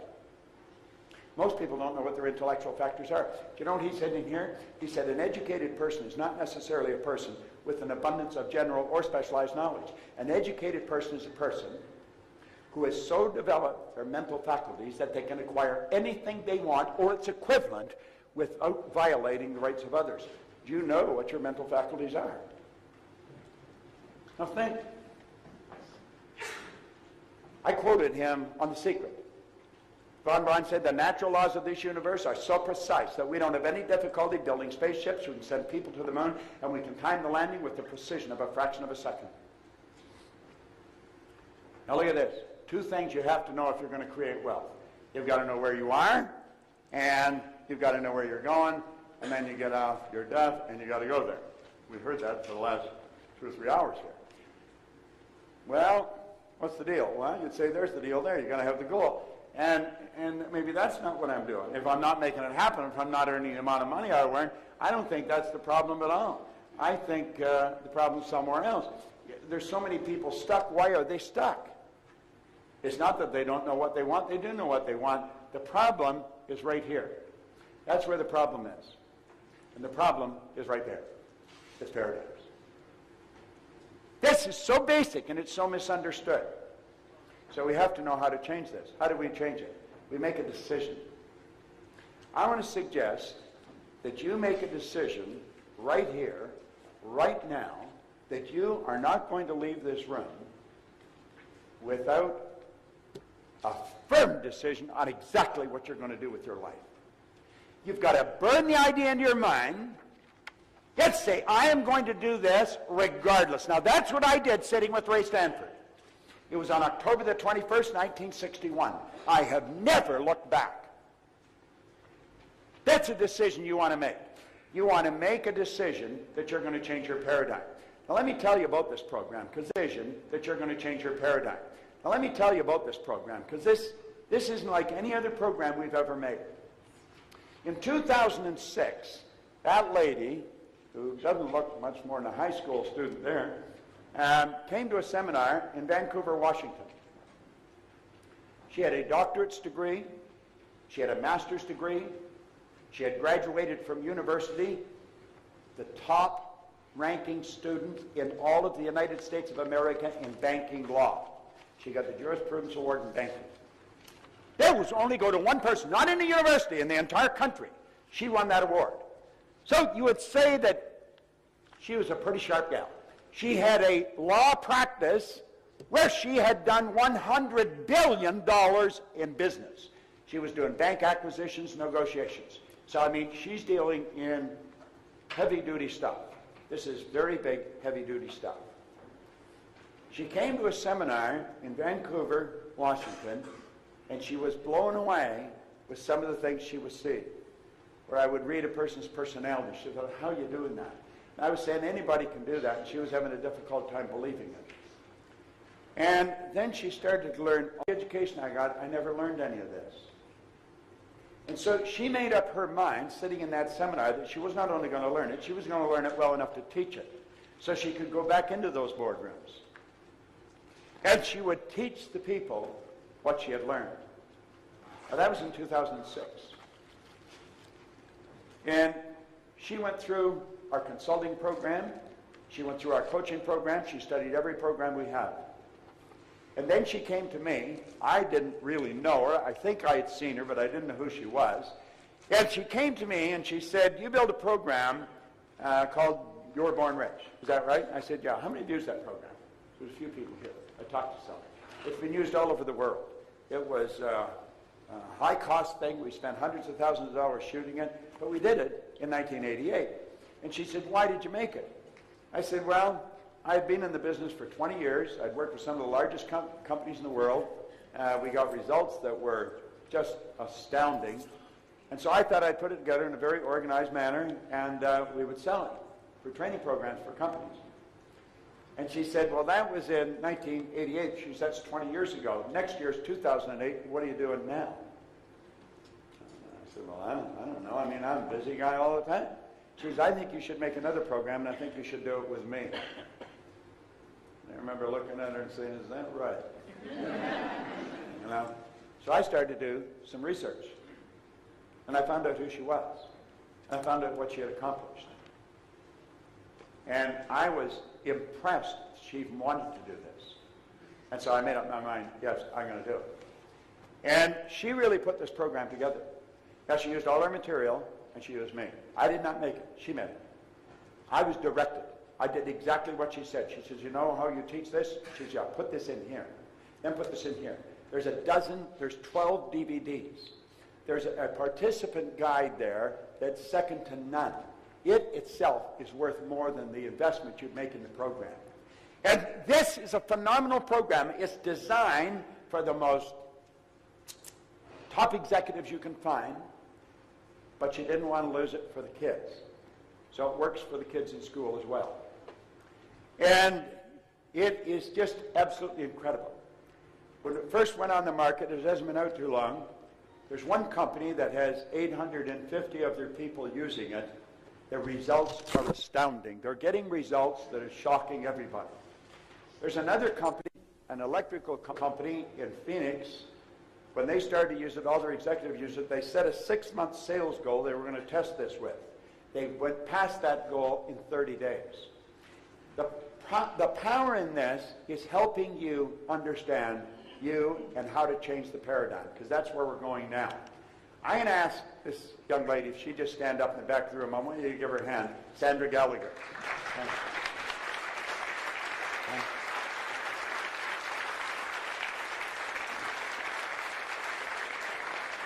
Now, I have been so absolutely blown away with what she knows and what she does. She's absolutely brilliant. Our company is really run by women. I don't run our company. She runs the company. In January of this year, I asked her to take over as chief executive and president of our group of companies. We have a number of companies that operates in various parts of the world, and she took it over. In May, she closed her law practice of over 21 years, a very lucrative practice. She's one of the highest paid lawyers in America. But she got into this, and she realized it was important that people learn this information. Now, you're looking at this, and you say, how is this different from other programs? There's no other program in the whole world that is like this. First of all, I don't know anybody that really teaches what I teach. The people that taught me have gone. I am now teaching it to people to teach. Steve McGowan is one of those people. And we run classes. The next class is in January, and we teach it in Delray Beach, Florida. It's a week-long certification program. But that's what that program is. You've got it there. You fill in the sheet. It'll be sent to you. This is something I want you to really focus on. You and I think in pictures. We think in pictures. If I asked you to think of a feather, you don't think F-E-A-T-H. You get a picture of a feather. If I asked you to think of a hot air balloon, you get a picture of one.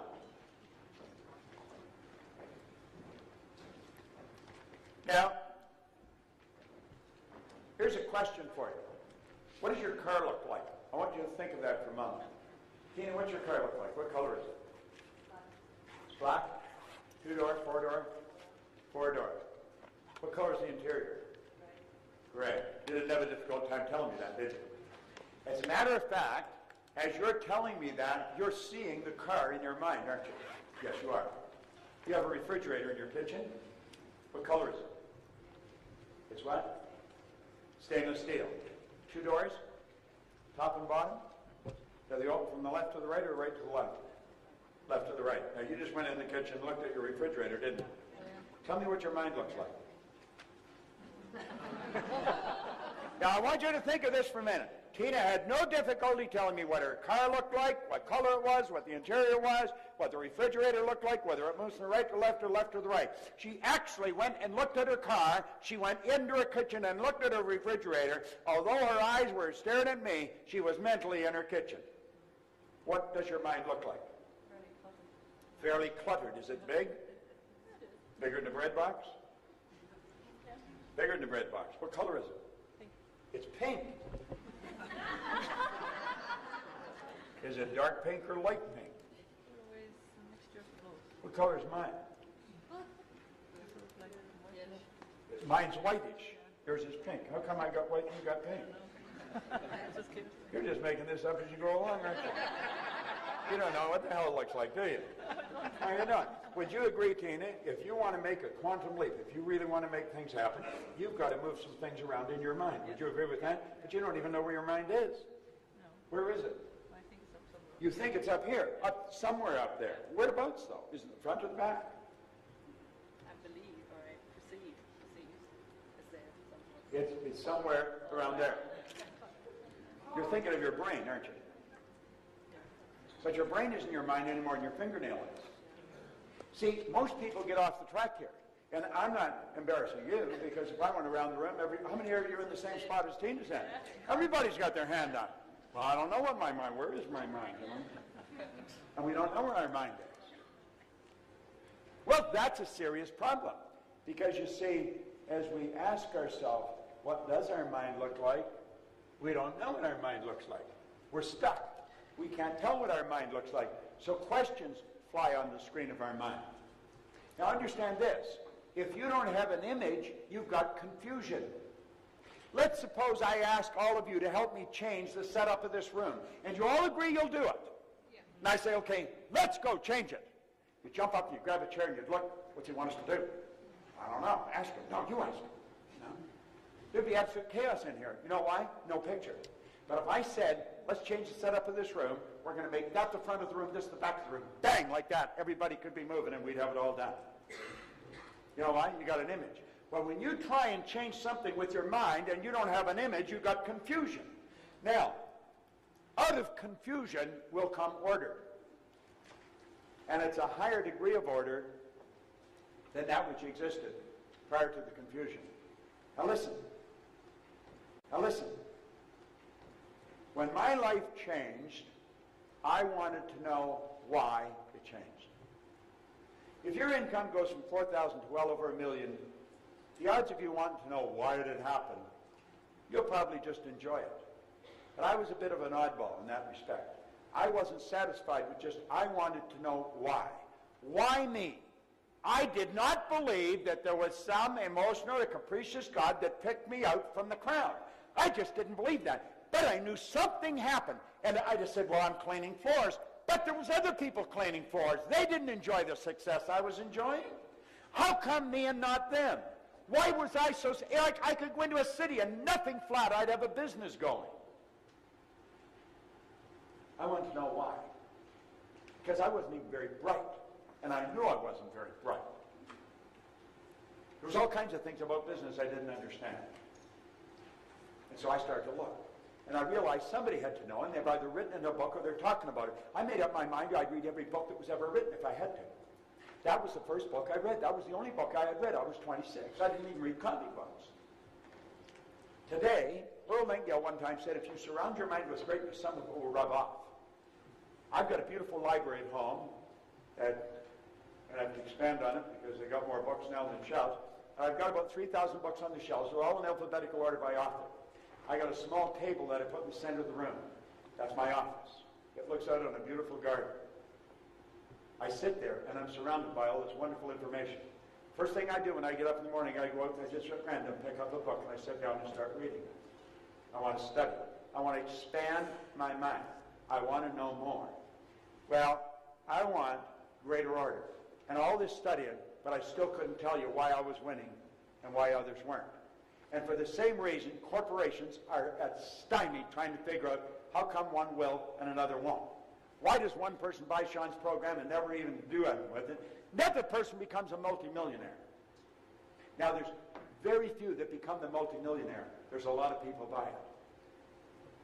They don't know what I'm going to show you. You do know it. I'm going to show you, and I'm going to show you how you can change it. Yeah, there isn't one person in this room that couldn't become a not a million, million's not even much anymore, a multimillionaire, if you will do what I tell you. Now listen, I came here. I didn't have to come here. I wasn't looking for things to do. I had to get up at 5:30 in the morning and drive for 3.5 hours to San Francisco to fly here. And I've got to be in Toronto on Monday. I'm not just looking for things to do. And somebody asked me what makes me text. I want you to understand what I understand. Because I know that you're capable of enjoying a hell of a lot more life than you're enjoying. And the more money you have, the more freedom you can have. Money's only used for two things. It's not going to make you a better person. It's going to make you more of what you already are. If you're a miserable SOB, you're going to become worse. It's true. If you're a nice guy, you're going to become a nicer guy. Money is a magnifier. It's used for two things. One, it's used to make you comfortable. The more comfortable you are, the more creative you can become. The other purpose is to extend the good you do far beyond your own presence. I am doing good all over the world, and I'm not even there. I had a beautiful letter somebody gave me from Nairobi or somewhere. Who gave me that? Is there somebody here that gave me that, or from somewhere in Africa? Anyway, I'm helping people there. I haven't even been there. People in Australia, in Singapore, KL, Taiwan, India, Israel, Europe. How? Because I had the money to put the programs there. Now what that does helps me earn more money so I can do it in a bigger way.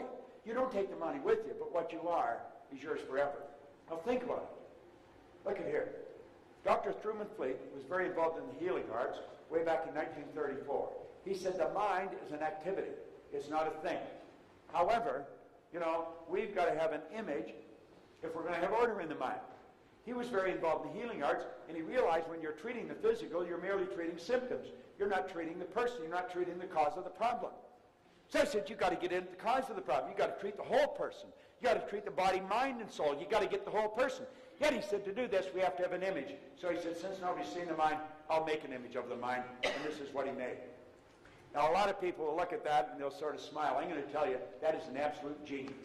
I've been studying for 9 years trying to figure out why I changed. I had a guy sit down, and he drew that on a piece of paper. My whole world changed in a few minutes. He said, let that represent the mind and the body. Now, we know about the conscious mind, the subconscious, and the body. We read about it, but we really don't understand it because we have no image to work with. If you will let your head represent your mind, everything from the neck down represent the body.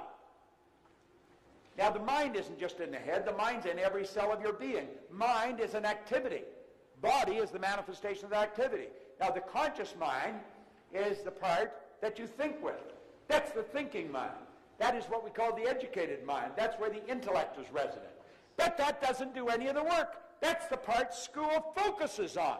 They want you to gather all kinds of information. The subconscious mind is the emotional mind. That's the part that motors the body. If you don't get it into the emotional mind, you're never going to do it. And that's where the paradigm is, and it stops it. Let's look at it another way. This part of you can choose. It can accept or reject. It can originate information. This is a phenomenal mental tool we've got. I'll give you all these PowerPoints and you can edit them into the show. All right? If one of you guys give me a stick at the end of your jump stick, I'll give them all to you. All right? So there you choose, accept or reject, originate. The subconscious mind operates quite different. It has no ability to accept, or it must accept. It has no ability to reject, and it cannot differentiate between what's real and what's imagined. Peter O'Toole thought he was Lawrence. He got the idea in there so strong, he mentally became Lawrence. He was not acting. He was living the part. Watch the great actors. They're not acting. They're living the part. That's what you want to do. You want to build a picture of how you want to live and then live it. And absolutely refuse to let anybody else's opinion sidetrack you. Life is short. It can be phenomenal, and you really want to live it. This is what this program teaches. Okay. I'm going to give you the information you need to reach that goal. You've got to say, I'm going to do this, come hell or high water. I know I don't know how to do it. Hillary didn't didn't know how to get to the top of the mountain. I had the fortune of working with him on 3 different occasions. The only difference in him and you and me, he was a big guy. How did he get to the top of the mountain? He decided he didn't know how to get there. He went in 51, he failed. Everybody thought he was crazy. He's a beekeeper from Auckland, New Zealand. They said, you can't go up that mountain. Anybody who's ever seriously tried has died. Nobody's been up there. You're so thin you can't breathe. He said, I'm going back. Well, then they got angry with him. And in 52, he went back. He didn't get to the top of the mountain. He failed miserably. But in 1953, he knew if he could see himself on the top of the mountain, he could get to the top of the mountain. He and Tenzing Norgay stood on the top of Mount Everest. There's been over 1,000 people do it since then. But he broke through. Look, when you say, I'm going to do it, and you make the decision, you don't have to know how, you will start to attract the thoughts and things that you need to do it. That's how you attract it. You make the decision, you move into the new vibration, you flip your brain onto a different frequency. This making sense? Yeah. Makes a lot of sense, doesn't it? You're not going to solve your problems on the frequency that you're thinking on. You've got to make some decisions. And they may seem radical to you, but you've got to make, look at this. This is your conscious mind. It's also referred to as the intellectual mind. There's the subconscious, that's where the paradigm is. Well, understand this. The law of attraction responds to the paradigm. That's why people wonder why they're not winning. God, they're studying and they're not winning. They've never changed the paradigm. They don't understand how to change the paradigm. They read the book. They said, I read that book. How many times did you read that book? I've been reading this copy since 1963, and I had one for a couple of years before that I was reading. I carry this, and I can't keep these in stock. I'd give you this, only it's Andrew Gallagher's book that I gave her a little note in it for. But I just keep reading it over and over again. Now look, here's the mind. There's the body. We'll break it into two parts, conscious, subconscious. There's the sensory factors. This is the way we're raised. These are like little antennae, and almost all the information we get from outside world. We're not taught the inside world. You sort of fascinated the way I was reading your personality? Yeah. You were, weren't you? I could tell. Both of you were. Yeah. Would you like to be able to do that? Yeah. Well, you can do it. If I can do it, you can do it. See, we've got to get to the point when we see somebody else do something, we've got to know we can do it if we want to. I see many people doing things that fascinate me, but I don't want to do them. You know, like I watch Cirque du Soleil. I don't want to be one of those people that dive under the rafters into a little hole of water. But that's how we live. We live through these senses.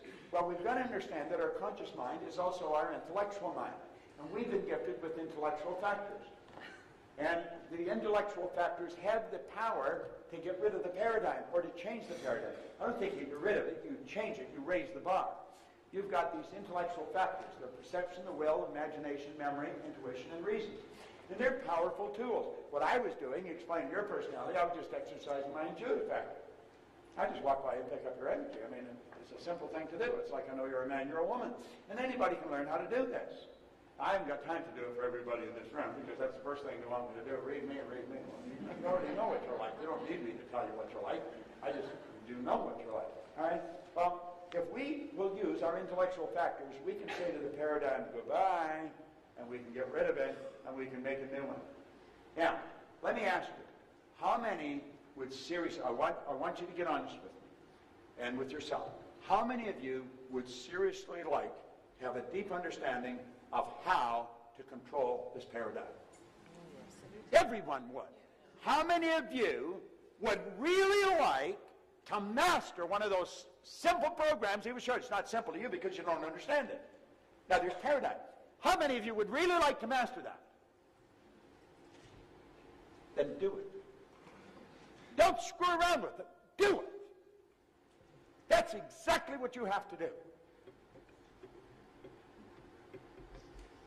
If you will do it, I guarantee your life will change. If you're taking notes, write this down. Brian at bobproctor.com. BRIAN at bobproctor.com. And just send an email. Say, please include me in insights. And I will send you, where you got it. Can't you just imagine my mother saying, okay, Bob, I'm going to tell you this once. You better not screw up. Remember, your name's Bob. You'd say, hi, I'm Harry. Who are you? I don't know. Mother never told me. No. How many times did you hear no? How many times did you run to your parents and say, I want this now? How are you going to do that? To think there was even the remotest opportunity to say, well, I'm going to build an image and I'm going to internalize it and I am going to set up an attractive force because I'm going to alter the vibration that I'm in. They said, how are you going to do it? You didn't know how you were going to do it. And you know, by hearing that over and over and over, if you've got an idea fixed in your subconscious mind, you better know how to do it or you're not going to get it. You don't have to know how to do it. You don't even have to know how you're going to buy this. You only have to know you are. And the second you make the decision, the information starts to flow into your consciousness. I had no idea how I was going to build this company. I have no idea how I'm going to expand it. I got a better idea than I used to have because I got some real key people. I've got a woman now that runs the company and really knows what she's doing. So you see, that's where it's at. So let's look at this now. Here we are, consciousness. We're operating with a different awareness, though. We build an image in our conscious mind. And we know that paradigm's there. We say, I'm going to override it, and I don't care if it causes a lot of discomfort or not. It may scare me. I'm going to get emotionally involved in this idea. I will control the vibration I'm in, and therefore, I'm going to actually attract into my life. The image you impress upon your subconscious mind controls your vibration, and your vibration controls what you attract. Now, are you going to remember everything I tell you? No, you're not. In fact, about 66% of it will be gone by tomorrow morning, 90 to 100% within a month. But here's the point. What I've said, you understand. I've explained it in such a way that you would have to understand it. If I have a talent, it's for taking complicated concepts and explaining them in a very simple manner. And I developed the ability to do that because I was a very simple guy, and the people that taught me had to teach me in a very simple way, or I wouldn't have got it. But now, I can explain it so that the most erudite executives get it, but so do kids in school. Now, you see, you can do anything you want. That's Mark's again, Mark Lowe at BobProctor.com. This program can literally change the course of your life. Now, I know you're sitting there and you may be thinking of why you can't do it. Don't spend any time thinking why you can't do what you really want to do. Make up your mind you're going to do what you really want to do. It's like I said, if you have to borrow the money from somebody, borrow the money from somebody. But don't let it continue the way it's been going. If you take these two programs, one showing you how to control what's going on inside of you and change your paradigm, and at the same time take an effective tool for multiplying income, you put them together, you'll thank God every day that you came here. You really will, because it will literally change the course of your life. There's absolutely no question about it. Don't ask anyone what they think you should do. Don't even ask your spouse. We are in the habit, it's part of our paradigm, of saying, what do you think I should do? When my wife comes and asks me, I say, what the hell are you asking me for? I don't ask her. You should never ask anyone. Do you know why we ask people what they think we should do? We're looking for approval. We don't have enough confidence in what we know inside we should do. Let's start doing what we know. It's our life, nobody else's. If we don't make the decision, nobody can do it for us. Viktor Frankl brought that out beautifully in a book, Man's Search for Meaning. Here's a Jewish psychiatrist from Vienna, spent the war years in the camp. He said there was no one that could cause him to think something he didn't want to think. Well, you know, you could take that and explain it another way. Nobody can make decisions for you. You got to make them for yourself. Now, my time